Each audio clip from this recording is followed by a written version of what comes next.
이제 우리 우주를 4차원으로 마를링을 하면 그 프리드만의 그 입장 또 이제 우주 공간이 팽창한다는 입장이 이제 풍선 모델로 이제 설명을 하죠, 그죠? 여러 번 말씀드렸어요. 근데 이거는 뭐예요?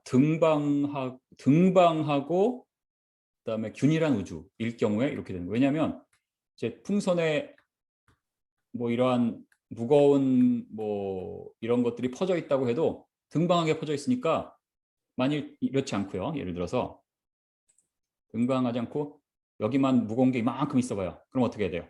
풍선이 이제 쑥 들어갈 거 아니에요, 그죠? 근데 풍선이 들어가지 않고 이렇게 동그랗게 마를링이 돼야 되는 이유는 뭐예요?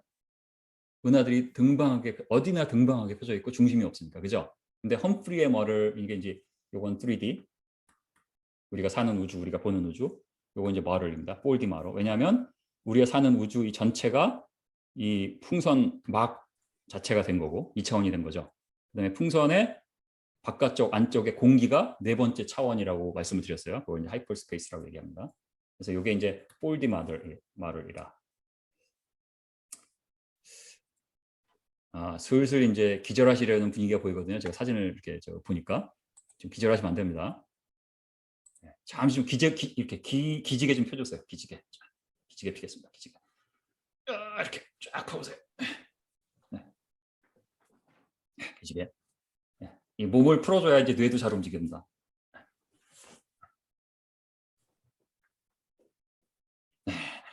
목 운동 좀 하시고. 좋습니다.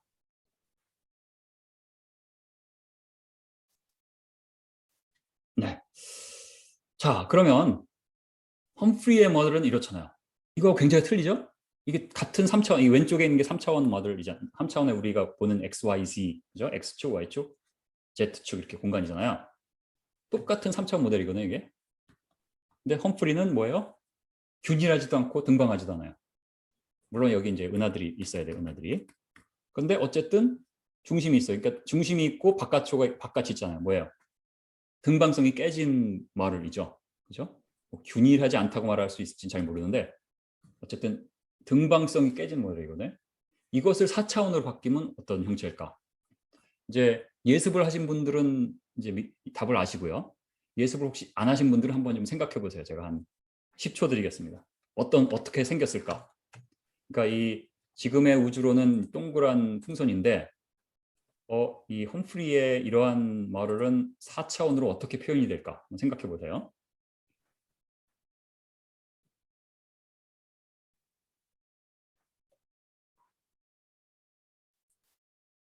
네.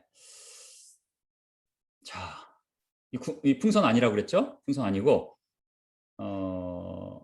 잘 생각해 보시면 이게 어떻게 되냐면 이렇게 됩니다. 여기 이제 이러한 이거 뭐라 그러죠? 하여튼 뭐 목침 같은 거를 풍선을 쭉 눌러봐요. 그럼 이 빨간 선처럼 이제 쑥 들어가겠죠. 근데 왜 쑥 들어가요? 왜냐하면 이제 험프리 모델에 따르면 가운데 이제 물이 있고 지구, 여기 가운데 지구가 여기 있고요. 이 바깥의 물층이 이제 하나님이 얇게 펴셨죠, 라키아. 그래서 굉장히 얇아요. 근데 하지만 아무리 얇아도 우주가 워낙 크니까 이 바깥에 있는 물층의 질량이 전체 우주를 하나님이 그 은하를 창조하셨을지라도 창조를 하셨다고 해도 은하 전체를 합친 질량의 수억 배예요. 다시 말하면 이 바깥에 있는 물층이 대다수의 질량을 차지하게 돼요. 그러면 여기를 치면 여기가 바깥에 있는 물층에 해당돼요. 여기 컬러를 바꿔보죠. 여기 까만색 물층. 그죠? 이게 이제 예를 들어서 이런 겁니다. 이렇게 돼서 이렇게 되는데 물층. 이게 이제 4차원 모델입니다. 4D. 요거는 3D.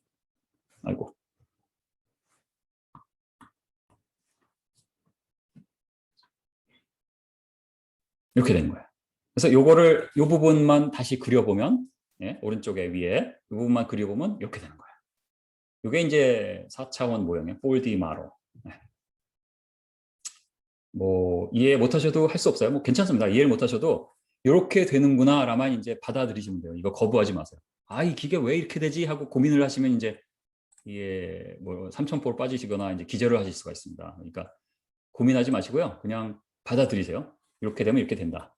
네, 그냥 받아들이시면 되겠습니다. 그래서 우리가 이제 지금부터 할 거는 요거 하는 거예요. 요거에 대해서 이제 그 현대 우주론 뭐예요? 아인슈타인의 그 방정식을 등방하고 균일한 뭐를 적용을 한 거잖아요. 그죠? 등방성, 균일성 어디서 온 거예요? 우주 원리에서 온 것을 아인슈타인의 방정식에 적용을 해서 풀어내서 나온 게 프리드만의 우주론이 그게 이제 풍선 모델인데 험프리는 모델이 다르죠. 완전히. 그죠? 그러니까 지오메트리가 달라져요. 지오메트리가. 기하학적으로 달라요. 여기다가 똑같은 아인슈타인 방정식을 적용하는 거예요. 그럼 달라지는 점이 뭐예요? 바운더리 컨디션이 달라지는 거예요. 여기 뭐 수학이나 물리 선생님 계시면 다 아시니까. 그죠? 그 어떤 이퀘이션을 이제 풀려면 바운더리 컨디션이 나와야 되잖아요. 그 바운더리 컨디션이 다른 거예요. 쉽게 이제 그렇게 이해를 하시면 되겠습니다. 그게 이제 험프리가 한 일이에요. 네. 아시겠죠? 자, 그래서 이 쑥 들어간 이런 이렇게 되고 이렇게 됐죠, 지금. 이렇게. 요 전체 요게 엔타이어 유니버스가 이제 여기 있는 거죠. 이게 뭐냐면 엔타이어 유니버스고 요 바깥쪽에 빨갛게 제가 이제 해놨잖아요. 이렇게 빨갛게. 요게 이제 waters above. 이게 이제 바깥쪽 물춤. 어디 그러니까 제가 빨간색으로 해보면 바깥쪽 물춤 이렇게 있는 거예요. 4차원 미달입니다. 4D 마로. 4D. 그리고 이 바깥쪽 물춤 안쪽으로가 나머지 우주 공간, 우주의 시공. 우주의 시공을 이제 물질로 표현해서 이제 이렇게 놓은 거잖아요. 그죠? 공간이 텅 빈 아무것도 없는 게 아니라고 했죠. 그죠? 요게 이제 험프리의 말이고, 그러니까 말이 기하학적으로 다르니까 이제 똑같은 아인슈타인의 그 상대성 이론을 적용할 때 결과가 다르게 나오고 그 결과가 성경에서 말하는 이제 육일창조나 빛이 4일째 도달했다는 그 설명을 이제 성경과 모순되지 않게 만들어주는 그런 설명을 할 수 있게 되는 거죠. 자, 지금까지 이해가 혹시 되셨으면 끄떡끄떡을 좀 해주시죠. 제가 보겠습니다. 끄떡끄떡 하시는지. 네, 되셨죠? 네, 좋습니다. 자, 지금 혹시 이미 기절을 하셨으면 그냥 너무 부담 갖지 말고 그냥 재밌게 들으시고 복습을 하시면 됩니다. 네, 너무 염려 안 하셔도 됩니다. 네. 왜냐하면 이게 키예요. 여기서 이해가 안 되면 지금부터 이제 계속 힘드신데 만일 그런 분이 이제 계실 수도 있어요. 이제 왜냐하면 혹시 예습을 여러 번 해야 되는데 못 하셨으면 아유 바쁜데 이런 거 언제 예습을 하시겠어요, 그죠? 이해 다 합니다. 그럴 경우에는 그냥 이렇게 아 그렇구나 그냥 이렇게 좀 편하게 들으신 다음에 나중에 좀 복습을 여러 번 해주시면 되겠습니다. 네. 그래서 한마디로 이제 지우겠습니다. 중심과 경계가 있는 우주 모형 이것이 바로 험프리의 이론이다. 중심과 경계가 있는 우주 모형. 모형이 달라니까 기하학적으로 달려지는 거죠. 이제 모형이 네, 이제 그런 겁니다. 그래서 이제 그것을 이제 요것을 이제 중력장으로 적용을 하고요. y축이 x축은 이제 거리죠. 여기가 지구. 그러니까 이제 실제로 지구가 정중앙은 아니겠지만 이제 수학적으로는 그냥 정중앙으로 놓고 이제 쉽게 한 거죠. 그 다음에 여기가 가장자리의 물춤, 그렇죠? 요 전체가 우주. 나머지 뭐요? 요거는 뭐냐면요. 제가 잠시 뒤로 들어갈게요. 요 위에 이렇게 주걱처럼 생긴 거는요. 아이고 죄송합니다. 주걱처럼 생긴 건 요거예요. 요거. 요 부분이니까 그냥 이거는 수학적으로 이렇게 이퀘이션에서 이렇게 나오는 거예요. 그래서 이 부분 그냥 무시하면 돼요. 왜냐하면 이 부분은 제가 한참 뒤로 가야 되나요? 그냥 뒤로 가서 보여드릴게요. 기왕 뒤로 왔으니까. 요거 이 바깥쪽 부분 얘기한 거예요. 바깥쪽 부분. 그러니까 이 바깥쪽 부분이 요거죠. 그러니까 고려 안 하시면 돼요. 왜냐하면 거기는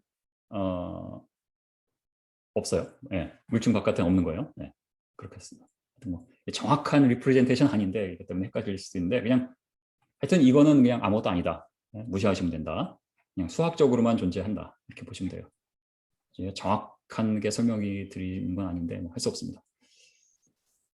자, 그다음에 요게 이제 P가 이제 그 중력장이거든요. 중력장. 그 gravitational potential energy예요. 중력장. 그 중력장이 이제 이렇게 해요. G는 뉴턴의 gravitational constant이고 M은 그 질량이고요. R은 이제 거리. 거리가 이제 이거는 픽스돼 있죠. 험프리 머덜에서는. 그죠? 거리. 왜냐하면 우주의 크기의 맨 끝에가 물층까지의 거리가 반지름이 R이니까 그냥 픽스돼 있는 거예요. 근데 이제 이게 이제 험프리가 혼자 만든 게 아니라 이건 그냥 상대성 이론 책에 있는 거예요. 볼게요. 그래서 제가 이런 그 수식들을 안 넣겠다고 이제 계속 공언을 해드렸는데 오늘은 안 넣을래 안 넣을 수가 없어요. 그래서 그냥 수식을 이해하실 필요는 없지만 제가 수식을 보여드린 이유는 이 수식에서 이거는 뭐를 의미한다 이거를 말씀을 드려야지 논리적으로 좀 이렇게 탄탄하게 진행이 될 수 있습니다. 그래서 할 수 없이 넣었으니까 그냥 아 그렇구나 그런가 보다 하고 이렇게 논리를 따라와 주시는 수준을 하시면 되고 뭐 정확하게 뭐 수식을 이해 못 하시는 거 상관이 없어. 수식을 이해를 하시면 여러분이 뭐 물리학 전공에서 상대성 이론을 소시적에 배웠다 이런 분이 아닌데 딱 보고 이해를 하시면 천재입니다. IQ 300 정도. 그러니까 모르시는 게 당연해요. 네. 그러니까 이제 뭐 아시려고 하실 필요도 없고 그냥 논리를 따라오시면 되겠습니다. 근데 이제 요 수식을 보면 상대성 이론에 다 있는 거예요. 이게 상대성 이론 책이거든요. 상대성 이론 책인데 여기 보면 여기 나오죠. 네. 여기 보면 Newton's gravitational Newtonian gravitation is the solution for gravitational potential. 그래서 gravitational potential 이렇게 나온다 뭐 책에 다 있는 거예요. 여기 보면 이게 이제 매트릭이라고 그러는데 뭐 라인 엘리먼트 뭐 이렇게 얘기해요. 모르셔도 돼요. 근데 이거 보여드린 이유는 여기 보면 뭐 이제 ds 있고 뭐 아까 여기 보여드린 요거랑 비슷한 뭐가 있고 뭐 하나는 위에 들어가고 하나는 마이너스 들어가고 이렇게 있어요. 근데 험프리도 이제 결국은 비슷해요. 그래서 이거는 이제 뭐 등방하다는 가정하에서 이제 만든 거죠. 이걸 이제 슈바르츠실트 타임 엘리먼트라고 그래요. 그냥 이름만 알아두십시오. 슈바르츠실트 타임 라인 엘리먼트 독일어로. 그래서 거기에 비해서 험프리는 왜냐하면 기하학적으로 다르다고 그랬죠. 모형이 그죠? 그래서 요 기하학적이 다른데 가만 보면 이게 이제 풀기가 쉬워요. 왜냐하면 이제 스피리컬 코디네이트가 아니게 돼요. 여기서 뭐냐면은 이게 이제 주걱처럼 생겼으니까 이거를 단면을 딱 봐버려서 그 반만 딱 잘라서 단면만 보면 되는 거예요. 이 단면. 그게 이제 오른쪽에 보이는 겁니다. 이거 맞죠? 그래서 그것을 이제 아까 여기서 이제 상대성 이론에서 이제 슈바르츠실드 라인 엘리먼트를 만들었듯이 똑같은 과정을 해서 풀면 이런 이제 공식이 나와야 돼요. 이런 공식. 다시 말씀드리면 모르셔도 되지만 이 공식을 보여드린 이유는 이걸 보여드려야지 그 다음에 설명을 할 수 있기 때문에. 그다음에 이것은 이제 설명을 제가 안 하고 넘어가겠지만 상대성 이론에 따르면 우리들은 시간의 축으로 빛의 속도로 이동하고 있어요. 시간의 축으로. 시간의 축으로 이게 이제 y가 시간축이거든요. 시간축으로 빛의 속도로 우리는 이동 중이에요. 근데 만일 이제 우리가 지금 사는 우주에서 굉장히 빠른 로켓을 타고 막 날아가요. 아까 GPS 셀룰라 얘기했죠. 날아가면 거리가 이렇게 늘어나겠죠. 이 거리는 항상 일정하게 있어야 되거든요. 근데 이 거리로 가버렸으니까 뭐예요? 이 시간축으로 짧아졌죠. 다시 말하면 빨리 가게 되면 뭐예요? 시간이 느리게 흐르는 거예요. 그러니까 이제 그 상대성 이론에 나오는 도표예요. 요거에서 이제 이런 기하학적으로 이런 게 나오고요. 뭐 CDT, 뭐 DS가 CD, D타우 그런 걸 이용해서 이렇게 푸는 거예요. 뭐 대충 상대성 이론에서 나오는 똑같은 거, 교과서에 나오는 똑같은 거를 다른 기하학에 적용을 시킨다. 이렇게 이해를 하시면 이제 대충 될 것 같습니다.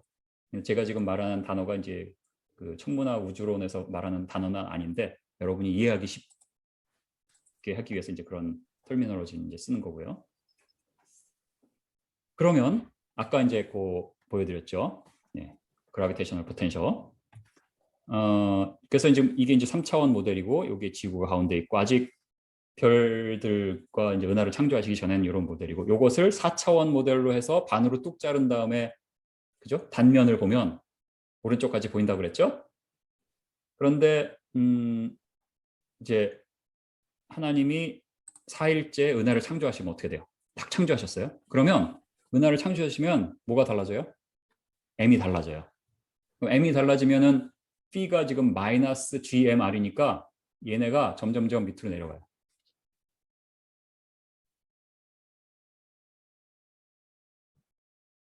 그런데 여기에는 이제 이퀘이션이 없지만 요거에 따르면 요거에 따르면 그렇게 되면 시간의 흐름이 달라져요. 자, 은하를 딱 창조를 하시면, 자, 그다음에 화살표 보세요. 위에 은하를 창조하시면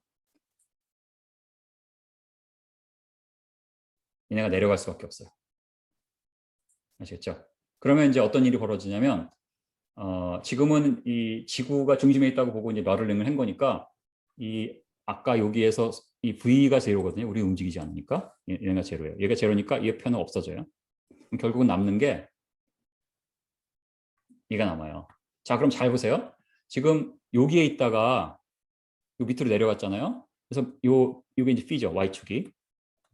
얘네가 마이너스 0.5C가 되면 D타고 빵이 됩니다. 빵이 돼요. 그럼 뭐예요? 시간이 안 흐르는 거예요. 여기가 지금 지구거든요. 가운데가 지구에서 시간이 안 흘러요. 어떻게 될 때? 하나님이 은하를 창조하셨을 때. 왜냐하면 시공의 그 질량 때문에 시공이 휘고, 그 시공이 이제 아래로 이렇게 휘었죠. 시공이 휘었기 때문에 이 시공이 휘어서 중력장의 어느 이상 밑으로 크리티컬 포텐셜이라는 데 밑으로 내려가게 되면 시간이 멈추는 거예요.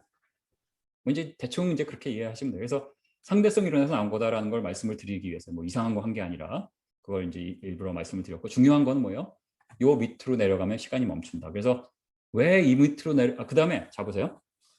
그래서 P가 마이너스 0.5 C가 되면 요게 제로가 되는데, 만일 마이너스 0.5 더 밑으로 내려가면 어떻게 돼요? 여기 밑으로 내려가면. 그러면 요게 이제 마이너스가 되거든요. 그럼 루트 스퀘어 안에 마이너스면 허수가 돼요. 이 전체가. D타우가.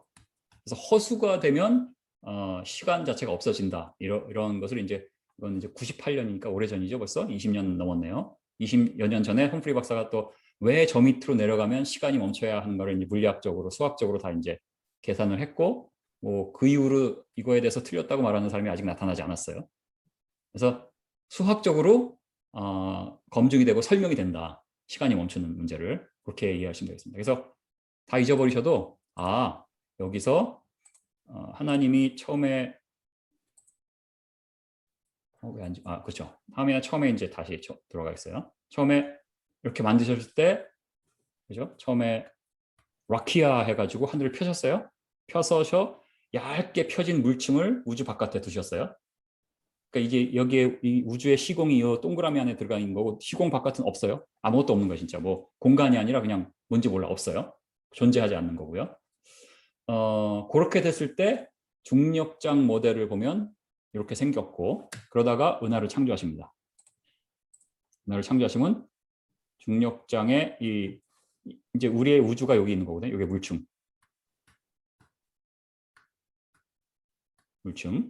우주 공간이 그래비테이셔널 포텐셜이 밑으로 내려가요. 밑으로 내려가게 되면 시간이 안 흐른다. 그렇게만 이해하시면 되는 겁니다. 여기까지 보고 한번 질문을 받고 그 다음으로 넘어가겠습니다. 언뮤트 하시고 말씀하셔도 되고요.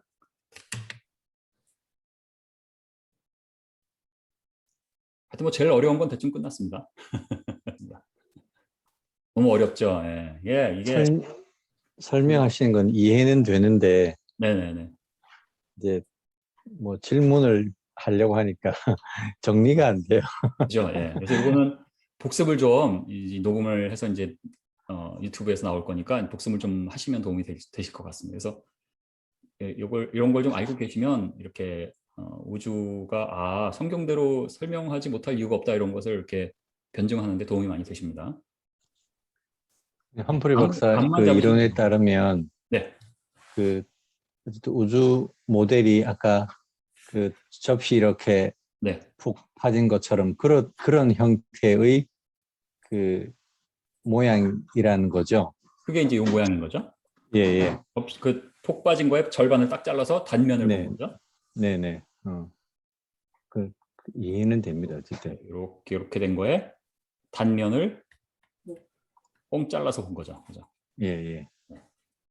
그러니까 아까도 말씀드린 것 같이 똑같이 상대성 이론에서 나온 것 그대로 다 사용하는데, 수학적으로 볼 때 바운더리 컨디션이 달라지는 거예요. 마를링이 달라지니까, 그죠? 모양이 달라지니까. 심플리 그런 겁니다. 모양을 다르게 했다. 여기 또 이제 질문이 있으셔서 보겠습니다. 그렇죠. 4차원 모델에 대한 감각이 제일 어려워요. 사실은 이게 이런 거에 익숙하지 않으신 분들이 제일 어려워하는 부분이거든요. 그래서 보통은 이 부분을 4차원을 얘기하니까 4차원, 3차원을 이제 넘나들면서 얘기하니까 저거를 3차원을 하면 이게 어떻게 이해해야지를 가지고 그거 가지고 고민하시다가 딴 거를 이제 이해를 못 하시게 되는 경우가 많아요. 그래서 제가 부탁드리는 것은 고민하시지 말고 그냥 그렇구나 하고 넘어가셔야 돼요. 그래서 저거를 3차원으로 하면 이 우리가 사는 세상에서 어떻게 봐야 되지라는 생각을 버리세요. 그냥 4차원, 그럼 4차원으로 보셔야 된다. 그다음에 여기 태초에 하나님이 천지를 창조하시니라 해서 천을 샤마임이라고 해서 하늘들이라고 하는데 이때는 갤럭시가 만들어지지. 이때는 갤럭시 만들어지기 전입니다. 네. 시공만 만드신 것 같아요, 아직은. 근데 이제 태초에 1절 같은 경우는 이제 전체 만드는 그 선언이라고 볼 수도 있고 하니까 뭐 잘 모르겠습니다. 이제 저는 제가 말씀드릴 수 있는 부분은 아닌 것 같아요.